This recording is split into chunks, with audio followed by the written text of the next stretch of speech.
मुश्किलों से भाग जाना आसान होता है, हर पहलू ज़िंदगी का इम्तिहान होता है। डरने वाले को कुछ भी नहीं मिलता, ज़िंदगी में डरने वालों के कदमों में जहान होता है। पहले मेरे प्यारे दोस्तों, स्वागत है आप सभी को आपके अपने यूट्यूब चैनल एसजीवाई साइंस क्लासेस में और मैं हूँ राममूर्ति। बच्चों, हमने अपने पिछले वीडियो में आप लोगों के लिए एक नया सीरीज शुरू किया था जिसमें हम लोग डिस्कस कर रहे थे फिजिक्स, इलेक्ट्रोस्टैटिक्स के ऑब्जेक्टिव क्वेश्चन के बारे में, जो बिल्कुल बोर्ड बेसिस पर था। और इसमें हम लोग नए नए प्रकार के जो बिहार बोर्ड में प्रीवियस ईयर पूछे गए हैं उसका डिस्कस कर रहे थे। और हमने बताया था कि यहाँ से 100% ऑब्जेक्टिव यहीं से आएगा। और ये आपका अपना यूट्यूब चैनल है SGY साइंस क्लासेस। तो चलिए बिना देरी किए शुरू करते हैं अपने इस पाठशाला को और बढ़ते हैं। और जैसा कि आपको ये हम लोग में 15 तक कर लिए थे, ये 15 नंबर सवाल हम लोग बना लिए थे, पढ़ लिए थे।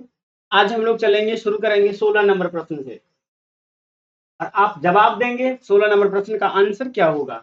पता है कि डेवाई मात्रक है, यानी डेवाई किसका मात्रक है। ऑप्शन ए में है, ऑप्शन ए में है आवेश का, ऑप्शन ए में है आवेश का, ऑप्शन बी में है विभव का, ऑप्शन सी में है विध्रुव आघूर्ण का। तो बताइए क्या होगा इसका सही आंसर। अगर हम देखें आवेश का, तो आवेश का मात्रक तो आप सभी जानते हैं क्या होता है। आवेश का मात्रक, मात्रक क्या होता है, आवेश का मात्रक होता है कूलम्ब। आवेश का मात्रक क्या होता है, कूलम्ब होता है। और अगर आवेश के विमीय सूत्र का बात किया जाए तो है AT, एम्पियर टाइम। इसके अलावा अगर विभव का बात किया जाए तो विभव का मात्रक होता है वोल्ट। विभव का मात्रक क्या होता है, वोल्ट, और वोल्ट को डिनोट करते हैं V। तो इसका सही आंसर हो जाएगा सी, यानी विद्युत विध्रुव आघूर्ण का। यानी डिवाइस जो है ये विद्युत विध्रुव आघूर्ण का क्या है, मात्रक। चलिए अगला क्वेश्चन की तरफ और बताइए अगला क्वेश्चन क्या होगा सही आंसर। सही है, 17 नंबर प्रश्न की जवाब, 17 नंबर प्रश्न का जवाब दीजिए। प्रश्न कहता है कि एक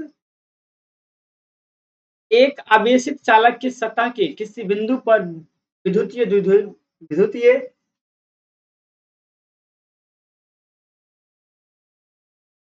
बताइए क्या होगा। कहता है कि एक आवेशित चालक की सतह के किसी बिंदु पर विद्युतीय क्षेत्र की तीव्रता होती है। आवेशित चालक के सतह पर पूछा है बच्चों। ऑप्शन ए में है शून्य होता है, ऑप्शन बी में है सतह के लंबवत होता है, ऑप्शन सी में है सतह स्पर्शीय होता है, और ऑप्शन सी में है सतह पर 45 डिग्री का कोण बनाता है। तो देखिए ये बात तो सरेआम गलत है कि अगर कोई आवेशित चालक है उस पर विद्युत क्षेत्र होगा ही नहीं, यानी शून्य। तो ये तो पहले ही गलत है, ये तो गलत ही है, 100% गलत है। दूसरा, सतह स्पर्शीय होता है, यानी इसका मतलब है कि अगर ये चालक है, इस पर अगर ऐसे ऐसे करके अगर ये पूरा कंडक्टिंग है, पर इलेक्ट्रिक फील्ड होगा वो ऐसे होगा जी नहीं, ये बिल्कुल गलत है। अगर ऐसे होगा, देखिए अगर ऐसे हो गया था तो विद्युत क्षेत्र क्या हो जाएगा। अगर मान के चलिए कोई चालक है, ये अगर आवेशित है, अगर इलेक्ट्रिक फील्ड ऐसे हो गया तो इलेक्ट्रिक फील्ड एक दूसरे को क्या कर दिया, इस बिंदु को प्रतिच्छेद कर दिया, जो बिल्कुल गलत है। इसके अलावा 45 डिग्री का कोण भी नहीं बनाता है, तो इसका सही आंसर हो जाएगा बी, यानी किसी चालक के सतह के किसी बिंदु पर विद्युत क्षेत्र जो होता है वो लंबवत होता है। कैसे होता है, जैसे कि अगर ये चालक है, ये ऐसे होगा और ये ऐसे, यानी सतह के साथ 90 डिग्री का कोण, फिर इधर भी ऐसे होगा। प्रकार से ये कुछ इमेज बनाता है। तो इसका सही आंसर हो जाएगा बी, यानी 17 का सही आंसर होगा सतह की लंबवत होती। अगले क्वेश्चन की तरफ चलते हैं और 18 नंबर क्वेश्चन आपके स्क्रीन बोर्ड पर आप पढ़ेंगे और इसका जवाब देंगे, बताएंगे। पता है कि कूलम्ब आवेश बराबर होता है। बताइए क्या होगा। प्रश्न कहता है कि कूलम्ब आवेश बराबर होता है, क्या होगा बताइए। कूलम्ब आवेश बराबर क्या होता है? बताइए, कूलम्ब आवेश बराबर होता है। ऑप्शन ए में है, ऑप्शन ए में है 2.99 गुने 10 के पावर 9 इलेक्ट्रोस्टैटिक्स यूनिट, 9 9 गुने 10 के पावर 9 इलेक्ट्रोस्टैटिक्स यूनिट, 8.85 गुने 10 के पावर -12 इलेक्ट्रोस्टैटिक्स यूनिट, और इनमें से कोई नहीं। बताइए क्या होगा इसका सही आंसर? जी, तो इसका सही जवाब हो जाएगा ए, यानी 2.99 गुने 10 के पावर 9 इलेक्ट्रोस्टैटिक यूनिट। देखिए, आपको हम बतला देते हैं, कूलम्ब जो है, कूलम्ब जो है ये आवेश का एसआई मात्रक। क्या है ये? एसआई मात्रक। और इलेक्ट्रोस्टैटिक यूनिट, जिसे 100 में से शॉर्ट में ईएसयू कहते हैं, ये होता है इलेक्ट्रोस्टैटिक्स यूनिट, यानी विद्युत स्थितिक नियतांक या मात्रक। ये आवेश का सीजीएस मात्रक है। क्या है? ये आवेश का सीजीएस मात्रक है। और एक कूलम्ब बराबर होता है, एक कूलम्ब बराबर होता है 2.99 गुने 10 की पावर -9 इलेक्ट्रोस्टैटिक यूनिट। और यही संबंध हमसे पूछा गया है। बताइए, एक कूलम्ब आवेश में कितना होता है? तो एक कूलम्ब आवेश में 2.99 गुने 10 की पावर 9 इलेक्ट्रोस्टैटिक्स यूनिट होता है। हिंदी में इसे कह सकते हैं विद्युत स्थितिकी इकाई होता है। अगले प्रश्न की तरफ चलते हैं, और ये रहा 19 नंबर प्रश्न आपके बोर्ड पर।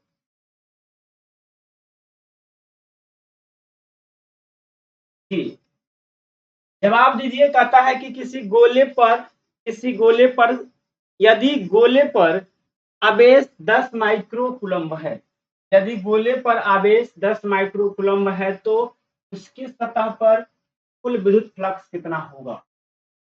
यदि गोले पर 10 माइक्रो कूलम्ब आवेश है, तो उसकी सतह पर कुल विद्युतीय फ्लक्स कितना होगा? बताइए, जवाब दीजिए, क्या होगा इसका सही आंसर? जी, तो इसका सही आंसर हो जाएगा 36 पाई गुने 10 के पावर 6 न्यूटन मीटर स्क्वायर प्रति कूलम्ब। इसे याद कर लीजिए, रट लीजिए। ये यू डिट्टो ऐसे ही पूछेगा, रट जाना है।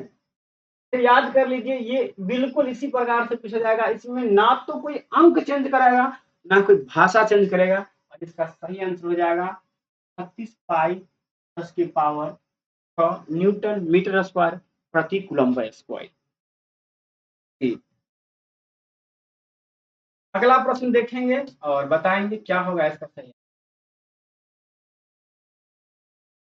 यहाँ पर कहता है कि चित्र में दर्शाया गया है। देखिए, यहाँ पर चित्र तो नहीं दिया गया है, हम चित्र बना देते हैं। इस प्रकार से यहाँ पर चित्र में कुछ इस प्रकार से दर्शाया गया है कि ये जो है कुछ इस प्रकार से ये है। इसके अलावा,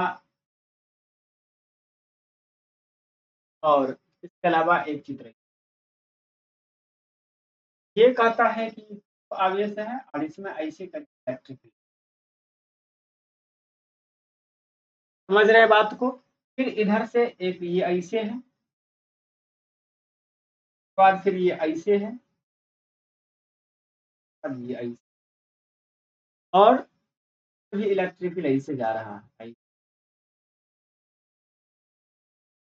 और ये जो है यूट्यूब आ, समझे? अब हमसे पूछा है कि चित्र दर्शाता है कि दो आवेश Q1 और Q2 के कारण विद्युत क्षेत्र रेखा पर आवेशों के बाहरी चिन्ह क्या है? आवेशों के बाहरी चिन्ह क्या है? ऑप्शन ए में कहता है दोनों धनात्मक है, ऑप्शन बी में कहता है ऊपर धनात्मक है तथा नीचे ऋणात्मक है, और ऑप्शन सॉरी ये कहता है दोनों ऋणात्मक है, बी कहता है ऊपर धनात्मक है और नीचे ऋणात्मक है, और कहता है दोनों धनात्मक है, और डी कहता है ऊपर ऋणात्मक और नीचे धनात्मक। अब भाई साहब, इस कॉन्सेप्ट को समझने के लिए थोड़ा हम लोग डिस्कस कर लेते हैं कुछ बातें। और बात ये होगी, देखिए, अगर आवेश की बात किया जाए तो आवेश जो होती है, आवेश दो प्रकार की होती है। आवेश कितने प्रकार की होती है? आवेश दो प्रकार की होती है, और पहला होता है धन आवेश और दूसरा होता है ऋण आवेश। दूसरा क्या होता है? ऋण आवेश। इसके अलावा भाई साहब अगर धनात्मक आवेश की बात किया जाए, धनात्मक आवेश होता है ये विद्युत क्षेत्र रेखा का स्रोत होता है। विद्युत क्षेत्र रेखा का स्रोत होता है। और ये ये जो आवेश होते हैं ऋणात्मक आवेश, ऋणात्मक आवेश जो होते हैं ये सिंक होता है। स्रोत कहने का मतलब है कि ये अगर पॉजिटिव चार्ज है तो यहाँ से क्या होगा, इलेक्ट्रिक निकलेगा कुछ इस प्रकार इसे निकलेगा। लेकिन निगेटिव चार्ज कहने का मतलब है कि अगर आवेश ऋणात्मक है तो इसका मतलब है कि यहाँ से इलेक्ट्रिक समाहित हो।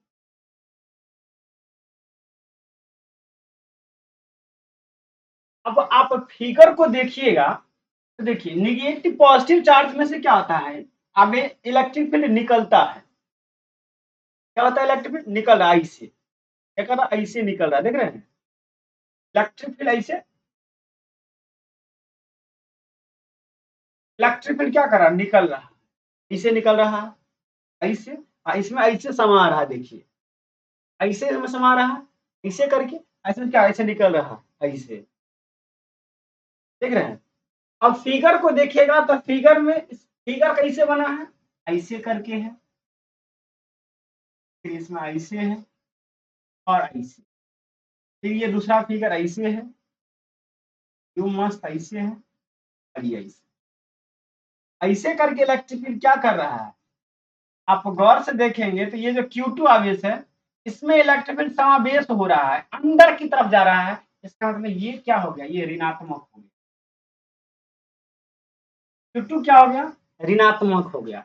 इसके अलावा इसमें भी समावेशित हो रहा है, देख रहे हैं इलेक्ट्रिक फील्ड बाहर से अंदर की तरफ है और ये Q1 आवेश है, इसमें भी इलेक्ट्रिक फील्ड समावेश हो रहा है, इलेक्ट्रिक फील्ड आ रहा है, अंदर की तरफ जा रहा है। इसका मतलब क्या हुआ कि ये भी ऋणात्मक, ये भी कैसा है, ऋणात्मक। यहां से हमने क्या पाया कि Q1 और Q2 ये दोनों आवेश जो है ये दोनों ऋण आवेश है, ऋणात्मक आवेश है। तो अब देखिए आंसर क्या हो जाएगा, बताइए क्या हो जाएगा इसका आंसर। तो कहेंगे दोनों क्या है, ऋणात्मक है, दोनों क्या है, ऋणात्मक।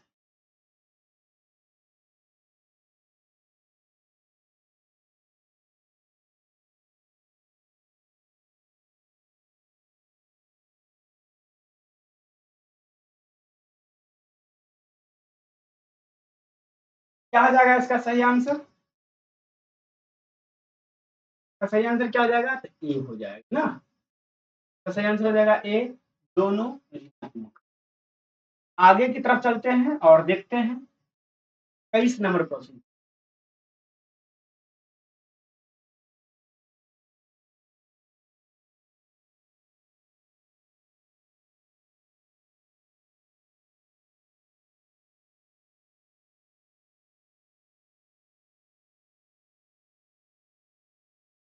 ये रहा स्क्रीन बोर्ड पे आपका 21 नंबर प्रश्न, दीजिए जवाब क्या होगा इसका सही आंसर। विजुअल है, देख ही ले लेते हैं, चलिए क्या होगा इसका सही आंसर। 21 नंबर प्रश्न के बारे में बताइए क्या होगा इसका सही आंसर। जी, प्रश्न कह रहा है कि एक पिंड पर आवेश लिखा जाता है Q बराबर N इंटू ई, जहाँ ई का मान है 1.6 × 10⁻⁻⁹ कूलम, एन का मान होगा, एन का मान होगा। अब देखिए भाई साहब इसे हम लोग कहते हैं हम लोग आवेश के गुण में एक चीज पढ़े थे कि किसी पिंड पर, किसी वस्तु पर आवेश जो होता है वो Q into N into Q के रूप, एन इंटू ई के रूप में रहता है, जहाँ n का मान क्या होता है 0 plus minus 1 plus minus 2 plus minus 3 plus minus 4 dot dot dot जाता है। आवेश के इस गुण को ही कहते हैं आवेश का क्वांटमीकरण। क्या कहते हैं?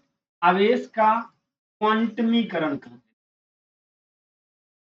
तो आप देख लीजिए यहाँ पर n का मान क्या है 0 plus minus 1 plus minus 2 plus minus 3, और अब आप खुद ही बताइए क्या होगा इसका सही आंसर। तो इस प्रकार से अपना सही आंसर आता है बी, यानी 0 plus minus 1 plus minus 2 plus minus 3 plus minus 4 dot dot dot. यहाँ पर प्लस माइनस छूटा हुआ है, प्लस माइनस दे देंगे। चलिए आगे की तरफ बढ़ते हैं, दीजिए जवाब। ये रहा अगला क्वेश्चन आपके स्क्रीन पर।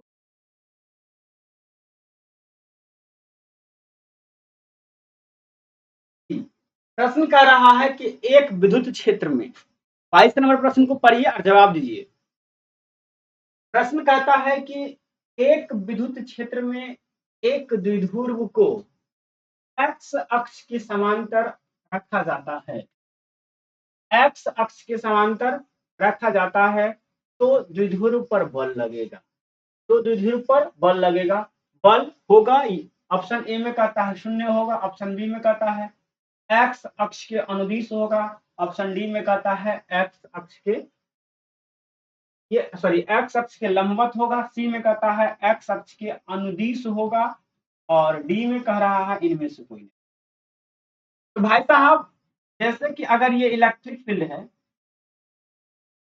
ये द्विध्रुव है, ये मूल बिंदु है, इधर भी एल है इधर भी एल है, तो ये क्या होगा माइनस क्यू आवेश, तो ये क्या आ जाएगा प्लस क्यू। द्विध्रुव के कंडीशन में क्या होता है, इलेक्ट्रिक फील्ड का डायरेक्शन पॉजिटिव से निगेटिव की तरफ होता है, ऐसे होता है। और ये जो डायरेक्शन है ये एक्स एक्सिस का डायरेक्शन है। ये किसका डायरेक्शन है? एक्स एक्सिस का डायरेक्शन है। अब इसी डाइपोल को अगर उलट के ऐसे रख दे, इधर माइनस और अगर इधर प्लस दे दे, या ये मूल बिंदु है, ये भी एल ये भी एल, तो ये डायरेक्शन इधर की तरफ। तो यहां से एक बात तो स्पष्ट हो रहा है, इलेक्ट्रिक फील्ड चाहे इधर की तरफ हो या उधर की तरफ हो, लेकिन इलेक्ट्रिक फील्ड का जो डायरेक्शन होगा वो होगा एक्स अक्ष के अनुदिश। इधर होगा एक्स अक्ष के अनुदिश। और इस प्रकार से ये जो ऑप्शन में है ये अपना सी ऑप्शन में है, इसलिए 22 का सही आंसर हो जाएगा सी। समझ में आ रही है? चलिए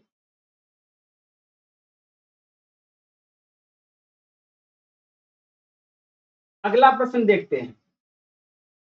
ये 23 नंबर प्रश्न है, बताइए इसका सही आंसर।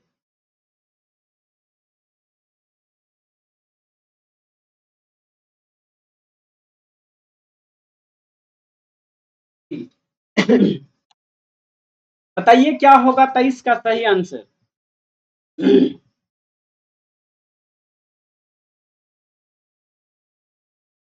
प्रश्न कह रहा है कि एक विद्युत क्षेत्र में एक द्विध्रुव आघूर्ण बराबर पी आई के, इस पर बल आघूर्ण होगा जेड अक्ष की ओर, वाई अक्ष की ओर, एक्स अक्ष की ओर, और इनमें से कोई नहीं। क्या होगा इसका सही आंसर बताइए। कह रहा है कि अगर विद्युत क्षेत्र में किसी विद्युत क्षेत्र में एक द्विध्रुव आघूर्ण पी आई कैप है, यानी एक्स एक्सिस पर है, तो इस पर किस दिशा में बल लगेगा। तो इस पर किस दिशा में बल लगेगा बताइए। तो इस पर इस डायरेक्शन में बल लगेगा। तो बच्चों इसका सही आंसर हो जाएगा, ये हो जाएगा जेड के अक्ष की दिशा में, जेड अक्ष की दिशा में। अब आप कहिएगा क्यों? क्योंकि भाई साहब टॉर्क बराबर टाउ जो होता है, वो टॉर्क जो होता है यानी बल आघूर्ण जो होता है हिंदी में भाषा में लिखिए, बल आघूर्ण बराबर हो जाएगा बल आघूर्ण बराबर होता है वेक्टर P क्रॉस वेक्टर। अब यदि ये किस डायरेक्शन में है, आई कैप है, यानी ये एक्स अक्ष के डायरेक्शन में, और भाई साहब अगर ये ये वाई एक्स इस पर है, वाई एक्स इस पर है, तो देखिए याद रखेंगे, आपको बताए होंगे आई कैप, ए कैप, और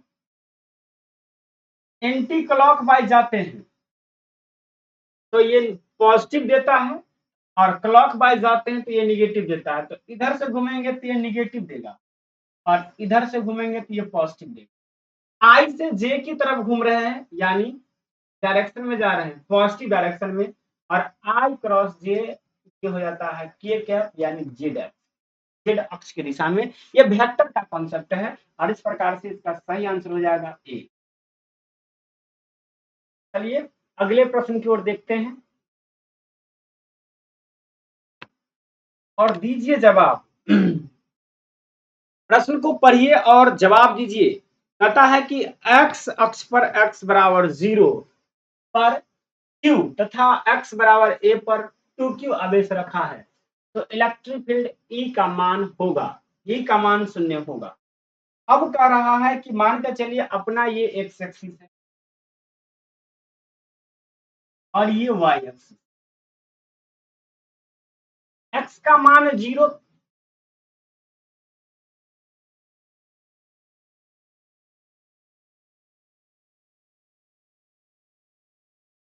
ये x एक्सिस है और ये y एक्सिस। x का मान 0 कहने का मतलब है कि जो E1 है,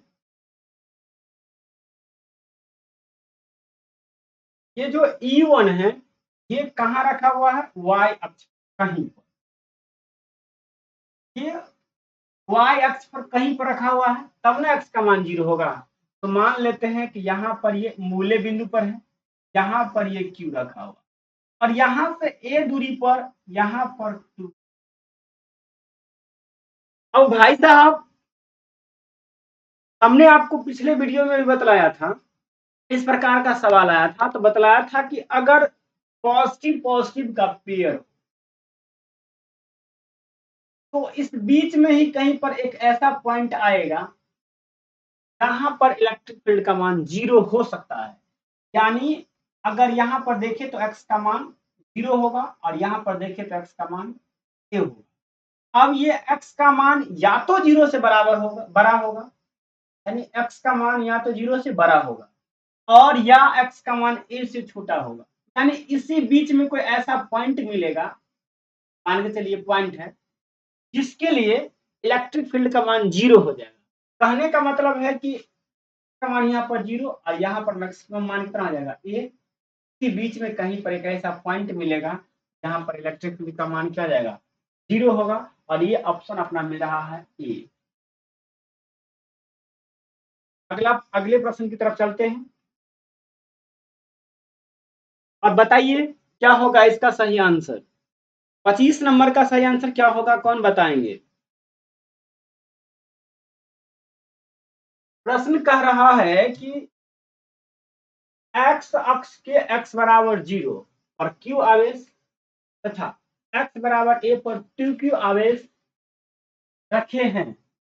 आवेश q से n1 तथा आवेश q2 से n2 विद्युत क्षेत्र रेखाएं निकलती है, तो q n1 बट्टे n2 का मान होगा, तो n1 बट्टे n2 का मान होगा। बताइए क्या होगा इसका सही आंसर। तो देखिए किसी भी आवेश से जो इलेक्ट्रिक फील्ड निकलती है, वो इलेक्ट्रिक फील्ड की संख्या, यानी number of electric field lines, यानी विद्युत क्षेत्र रेखाओं की संख्या, विद्युत क्षेत्र रेखाओं की संख्या,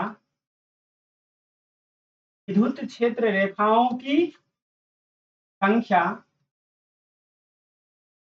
समानुपाती होता है। क्या होता है, समानुपाती होता है आवेश की मात्रा, आवेश के मात्रा या आवेश के परिमाण का। यानी किसी वस्तु पर जितना अधिक आवेश रहेगा उस वस्तु से उतना ही ज्यादा विद्युत क्षेत्र रेखा निकलेगी।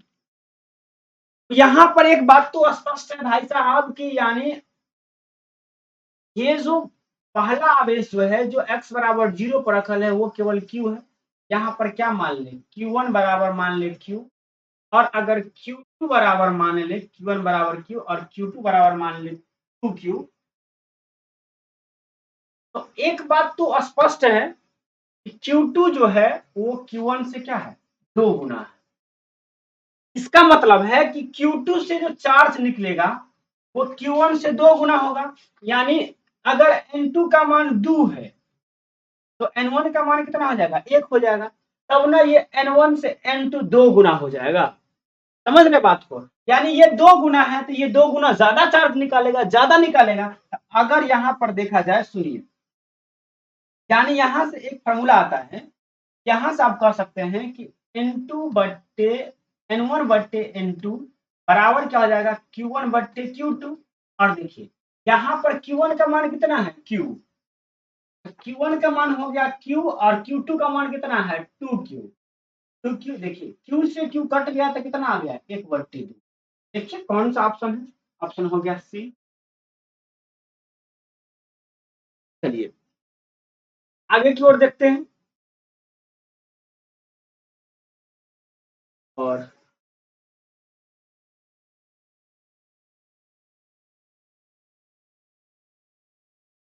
बताइए, कॉन्सेप्ट पर पिछला सवाल आया था लेकिन थोड़ा वो उल्टा था, ये सीधा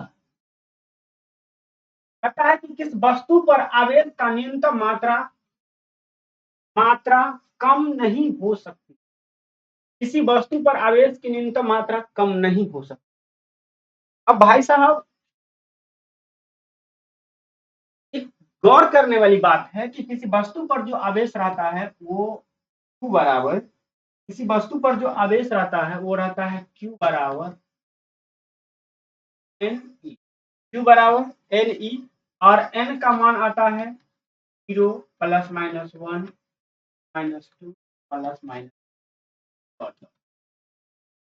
ये प्लस माइनस किसको बतलाता है, नेचर को बतलाता है कि नेगेटिव चार्ज है कि पॉजिटिव है। अगर इलेक्ट्रॉन की संख्या ज्यादा है तो नेगेटिव हो गया, प्रोटॉन की संख्या ज्यादा है तो पॉजिटिव हो गया। लेकिन आवेश का मैग्नीट्यूड जो होगा वो प्लस माइनस नहीं, वो प्लस माइनस इलेक्ट्रॉन और न्यूट्रॉन की संख्या, प्रोटॉन की संख्या को बतलाएगा। अब देखिए बहुत कम, देखिए अगर वो उदासीन है तब तो कोई चार्ज नहीं होगा, उदासीन है तब तो कोई चार्ज नहीं होगा, number of proton number of electron के बराबर होंगे। लेकिन अगर उसमें कुछ आवेश है तो इनका सबसे छोटा मान क्या हो सकता है, एक, तब वो बराबर हो जाएगा प्लस, बराबर हो जाएंगे प्लस माइनस 10 के पावर माइनस, यानी इससे कम हो ही नहीं सकता। बताइए क्या ये होगा, गलत है, ये तो संभव ही नहीं है।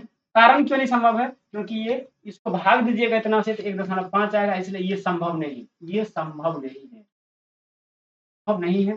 ऐसा प्रश्न आगे आएगा, बताएंगे ये संभव नहीं है और ये हो नहीं सकता, ये आंसर हो जाएगा, क्या हो जाएगा सही आंसर, ये हो जाएगा। आगे की तरफ चलते हैं और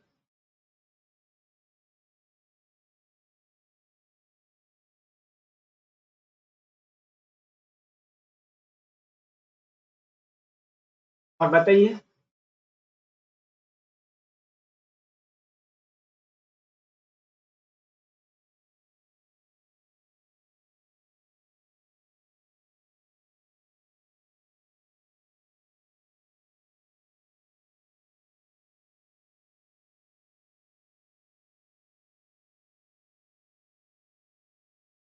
बताइए क्या होगा इसका सही आंसर।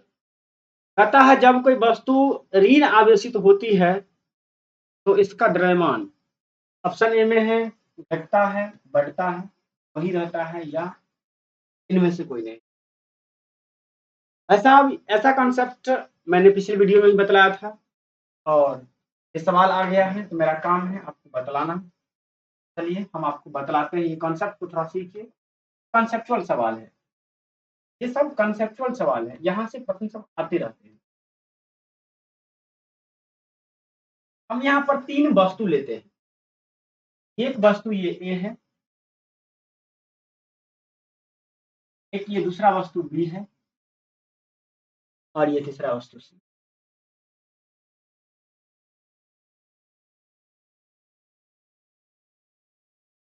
तीसरा वस्तु क्या है?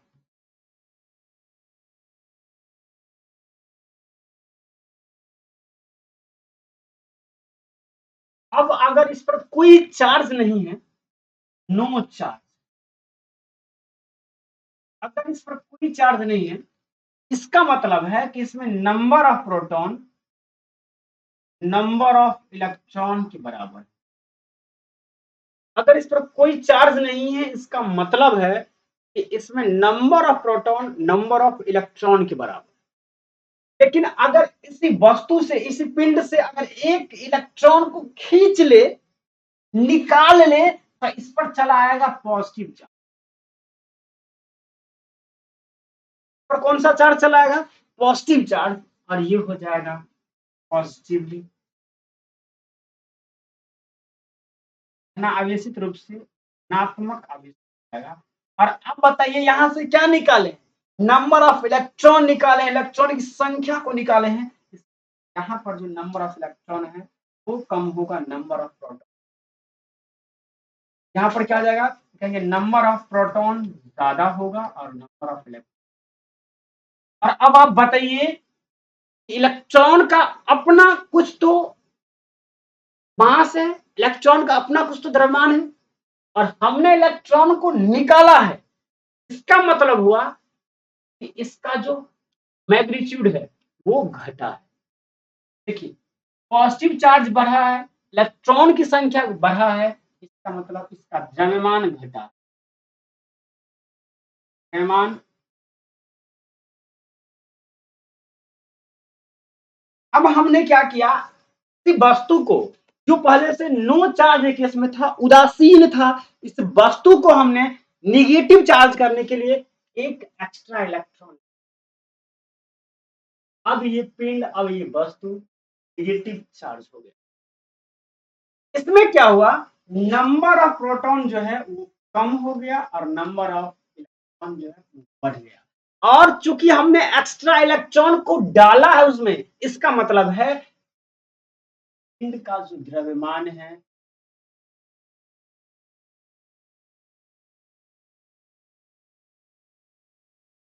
पिंड का द्रव्यमान क्या हो गया? बढ़ गया। तो अब आप जवाब दीजिए, जब इसे निगेटिव चार्ज किए तो द्रव्यमान बढ़ जाता है, पॉजिटिवली चार्ज करते हैं। अब प्रश्न देखिए क्या कह रहा है। प्रश्न अपना कह रहा है कि जब किसी वस्तु को ऋण आवेशित चार्ज किया जाता है तब द्रव्यमान क्या होता है। तो अभी जस्ट हमने आपको समझाया, बतलाया, दिखाया कि जब आप किसी वस्तु को निगेटिव चार्ज कीजिएगा, इसका सही आंसर, सटीक आंसर हो जाएगा बी। चलिए आगे की तरफ चलते हैं।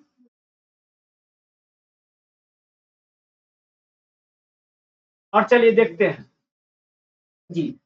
प्रश्न कह रहा है कि किसी वस्तु पर आवेश का कारण है, किसी वस्तु पर आवेश का कारण है। अब देखिए किसी वस्तु पर आवेश के क्या कारण हो सकते हैं, ये ऑप्शन इधर दिए गए हैं।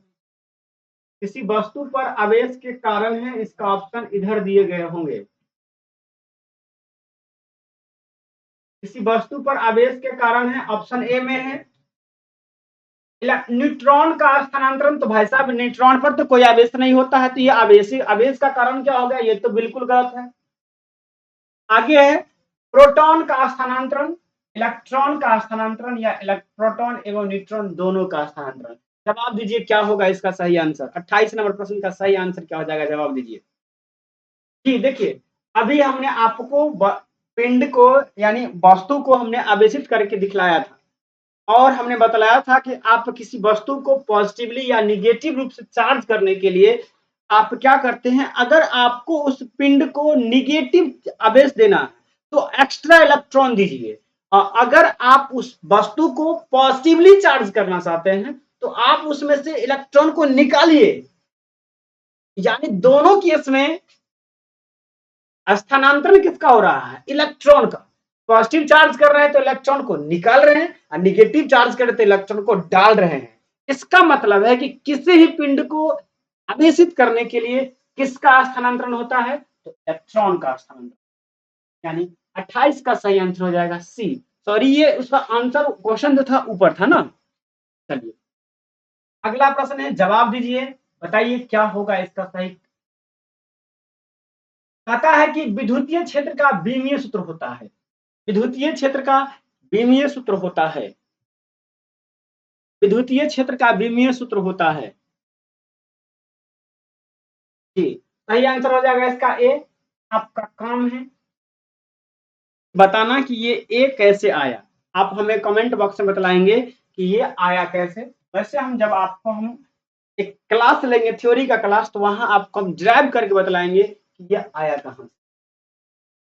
चलिए और 30 नंबर प्रश्न की तरफ बढ़ते हैं और देखिए क्या होगा। ये अगला 30 नंबर प्रश्न। 30 नंबर प्रश्न कहता है, एक स्टेट कूलम बराबर कितना कूलम होता है? ऑप्शन दिया हुआ है 3 × 10⁻9, 3 × 10⁻−9, 1/3 × 10⁻9, 10⁻9 और 1/3 × 10⁻−9। अब बताइए क्या होगा इसका सही आंसर।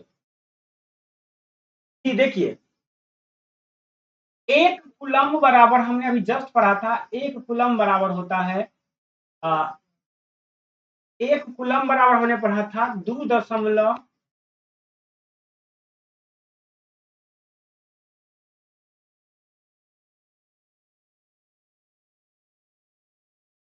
हमने पढ़ा था। तो एक कूलम बराबर होता है, वो होता है भाई साहब 2.99 × 10⁻⁻9, यानी इलेक्ट्रो, जिसे आप लगभग कह सकते हैं 3 × 10⁻⁻9 इलेक्ट्रो। अब इसे ही हम लोग क्या कहते हैं? इसे ही कह देते हैं स्टेट कूलम। इसे ही क्या कहते हैं? स्टेट कूलम कहते हैं। भाई साहब हमसे एक स्टेट कूलम का मान पूछा है, तो क्या कह सकते हैं? एक स्टेट कूलम बराबर क्या हो जाएगा? क्या हो जाएगा? एक स्टेट कूलम बराबर एक स्टेट कूलम। तो देखिए, क्योंकि 3 × 10⁻9 स्टेट कूलम बराबर होता है एक कूलम। तो एक स्टेट कूलम बराबर कितना हो जाएगा? तो कहेंगे एक स्टेट कूलम बराबर हो जाएगा 1/3 × 10⁻, यहाँ पर -9 होगा, -9 कूलम। तो अलग अलग करेंगे तो हो जाएगा 1/3 × 10⁻9 कूलम। तो ये क्या हो जाएगा इसका सही? 10⁻9 करके ये आपका।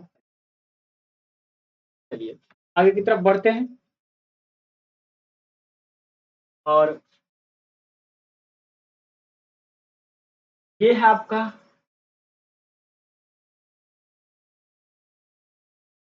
31 नंबर प्रश्न। और बताइए क्या होगा इसका सही आंसर। और देखिए सेम टू सेम सवाल आ गया है जो हमने ऊपर डिस्कस किया था। बताइए क्या होगा इसका सही आंसर जी। कौन बताएंगे? प्रश्न को पहले देखिए। कहता है कि हट तो नहीं रहा जी, नहीं। कहता है कि एक आवेशित चालक का क्षेत्र, आवेश घनत्व सिग्मा है या रो, हाँ सिग्मा है, तो इसके पास विद्युत क्षेत्र का मान क्या हो? तो भाई साहब चालक के लिए इसका डायरेक्ट फार्मूला होता है, विद्युत क्षेत्र का मान E बराबर 2/ε। क्या होता है? बराबर सिग्मा कहिए या ρ/ε0 होता है। और यहीं पर अगर मोटा चादर दे देता, अलग हो जाता, तो इसका सही आंसर क्या हो जाएगा? बी हो जाएगा इसका। और देखिए ये 32 नंबर क्वेश्चन हमने अभी डिस्कस किया था। बताइए क्या होगा। 30 नंबर के लिए हमने 32 नंबर क्वेश्चन का डिस्कस किया था कि एक कूलम आवेश बराबर क्या होता है। जस्ट बताए थे कि 1 कूलम आवेश बराबर होता है 3 × 10 की पावर 9 इलेक्ट्रोस्टैटिक्स कूलम, और इसी को कहते हैं हम लोग स्टेट कूलम, जो 30 नंबर प्रश्न में दिया गया। हमसे पूछा था 1 स्टेट कूलम बराबर क्या होता है, वहां पूछा था 1 स्टेट कूलम बराबर क्या होता है, इसका अपोजिट यहाँ पूछा है 1 कूलम बराबर कितना क्या होता है। जी, अगला ये 33 नंबर प्रश्न है, और यह प्रश्न देख लीजिए, और इस प्रश्न को हम आपको होमवर्क के रूप में देते हैं, आप बना कर लाएंगे, क्योंकि ये वीडियो बहुत लंबा हो गया है, और हम लोग अगले वीडियो से यही 33 नंबर प्रश्न से शुरू करेंगे। देखिए ये मच्छर का खाना है, बैठ जाता है, पूरे डिजिटल बोर्ड को हिला कर रख देता है, देख रहे हैं, शैतान मच्छर सब। चलिए भाई साहब, तो कैसा लगा आपको हमारा ये वीडियो, कमेंट करके बताइएगा। अगर अच्छा लगा है तो लाइक करके, अगर आप हमारे चैनल पर नए हैं तो इसे सब्सक्राइब कर दीजिएगा, साथ ही साथ दोस्तों को भी शेयर कर दीजिएगा, क्योंकि शेयर करने से जब दोस्त आपके साथ बढ़ेंगे तो आपको और कॉम्पिटिटिव भावना आपके अंदर में आएगा, तब आप और मन लगा के पढ़िएगा। तो चलिए, खुश रहिए, मस्त रहिए, व्यस्त रहिए, पढ़ते रहिए, लिखते रहिए, और आज के लिए इतना ही। जय हिंद।